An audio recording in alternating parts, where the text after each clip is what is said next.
Hello, welcome to today's tutorial on video editing. There are numerous video editing softwares, but in this tutorial, we're going to be using Adobe Premiere Pro. First off, I'd like to introduce you to the workspace on Adobe Premiere Pro.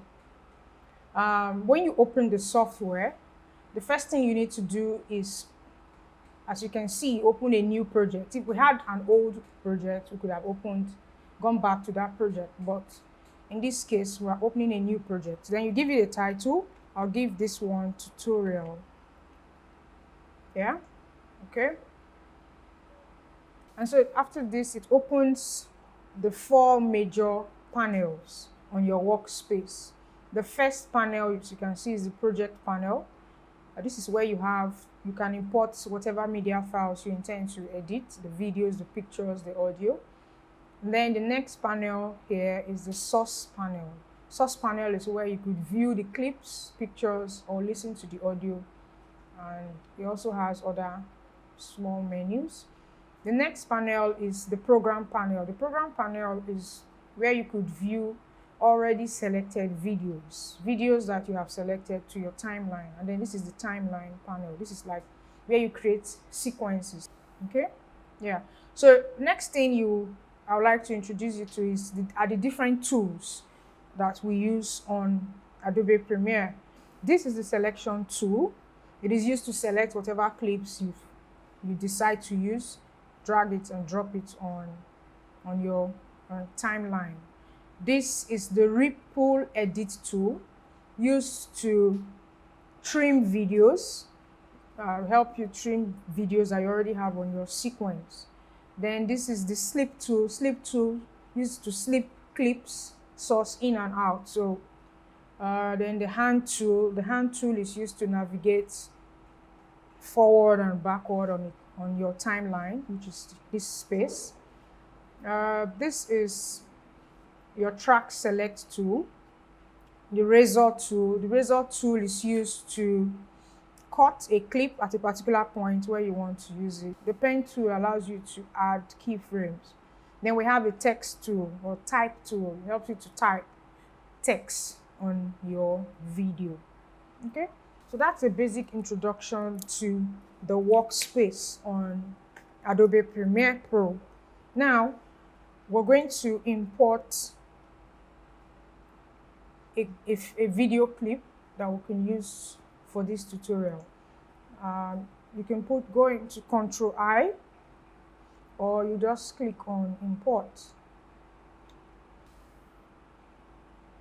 Ctrl-I. So I have my video clip under the project panel. To view this video clip or this media clip I need to double click on it. When you double click, you can now view it on the source panel. So now you have your media file on your source panel. You can now see what is in this file from beginning to end. So most times, not every clip or frame of a video clip is what you want to use. Sometimes you just want to use a part of it. You want to copy a part of it to add to your new video you're creating. So you have to have a marker. We have markers. This is a marker for in. This is where I want my selection to start in.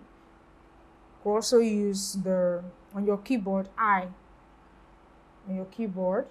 Then I scroll to the part where I want to stop. Okay, I want to stop here.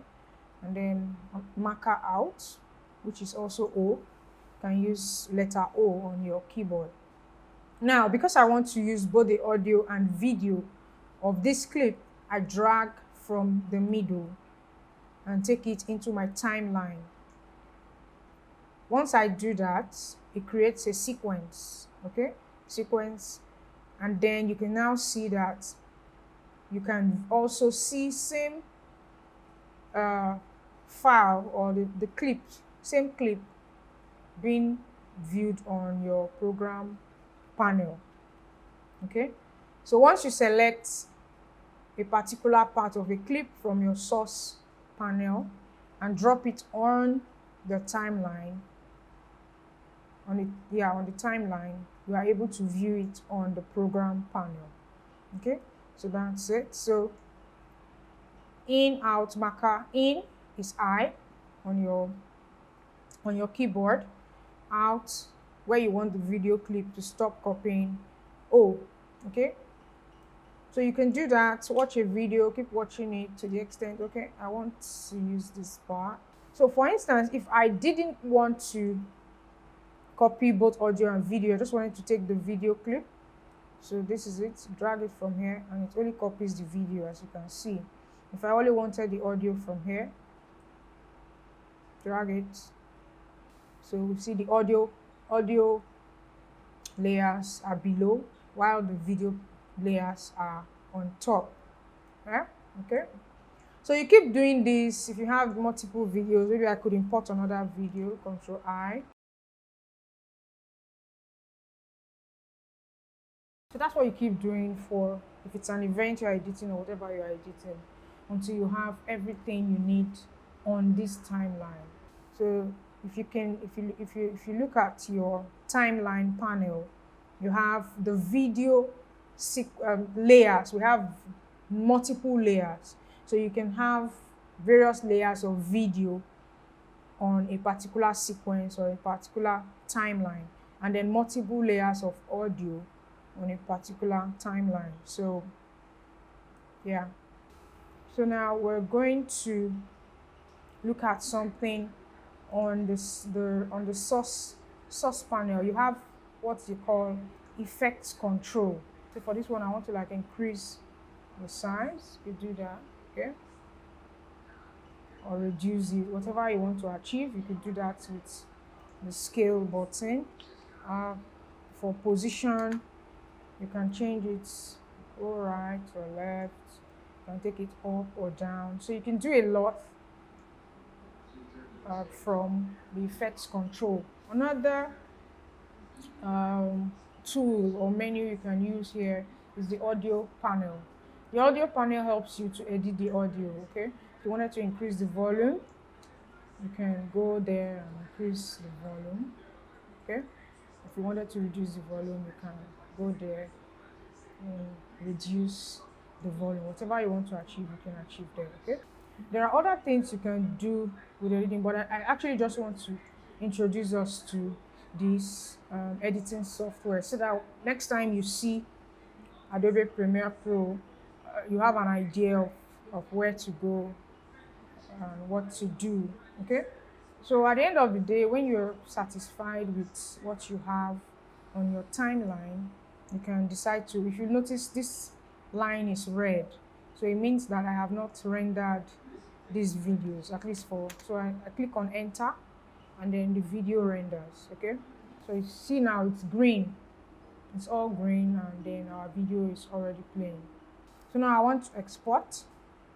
By the time you're satisfied with your edit and you want to now export it to an MP4 or whatever video format, you go to File, Export Media,